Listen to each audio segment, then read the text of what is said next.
হ্যাঁ ম্যাম, আপনার লোকেশনে দাঁড়িয়ে আছি। হ্যাঁ দাদা, এই যে।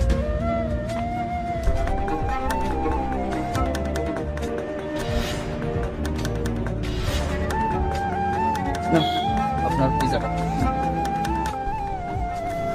বাই দ্য ওয়ে, আপনাকে একটা কথা জিজ্ঞাসা করবো। হ্যাঁ বলুন।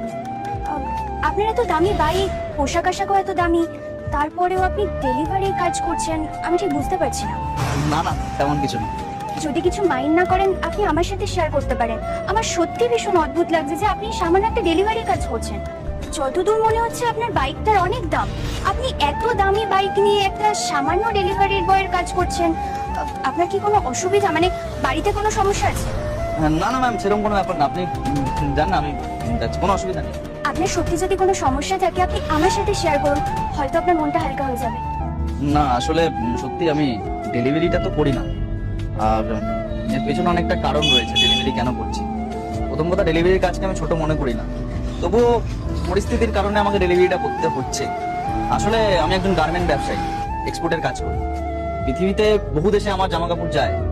সেই রকমই কিছু মাস আগে একটা বড় শিপমেন্ট আমাদের ছিল, মানে একটা অর্ডার ছিল, কিন্তু আমাদের জাহাজটা মাঝপথেই ডুবে যায় এবং আমার কোটি কোটি টাকা লস হয়ে যায়।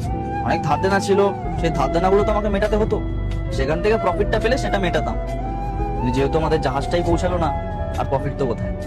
সেই জন্য যা পুঁজি ছিল সব পুঁজি শেষ করেও আমার ধার দেনা মেটাতে পারলাম। শেষকালে আমার শোরুম এবং কারখানাটা বিক্রি করতে, তার সাথে সাথে আমার কাছে গাড়ি বাড়ি যা যা ছিল সমস্তটাই দিয়ে দিত।